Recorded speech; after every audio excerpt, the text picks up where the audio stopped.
mean, she increased child support. You said you were going to cut funding for women's health. I have a proven record. Yes, you said it. We're going to get to... Just one more. There's something bigger to this. Now, I like some of the other governors here, I defunded Planned Parenthood 4.5 years ago in a blue state. But it's bigger than that. We did that in a blue state. We took the money and put it into women's health. So we did exactly what we're talking about here. But I think the bigger issue here is we should be able to do this nationally, and this is precisely why so many Republicans are upset with Washington. They see the House and they see the Senate and say, why can't we pass this? Why can't we defund Planned Parenthood in a spending bill? Forget about the 60-vote rule. There's no reason, and the Constitution doesn't call for 60 votes. Pass it with 51 votes. Put it on the desk of the President and go forward and actually make a point. This is why people are upset with Washington. We're going to get to many of these issues. We're still in the first block, believe it or not. We're going to get to many of these issues.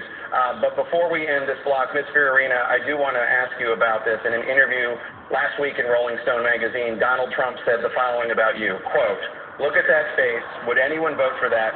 Can you imagine that, the face of our next president?" Mr. Trump later said he was talking about your persona, not your appearance. Please feel free to respond what you think about his persona. You know, it's interesting to me. Mr. Trump said that he heard Mr. Bush very clearly and what Mr. Bush said. I think women all over this country heard very clearly what Mr. Trump said.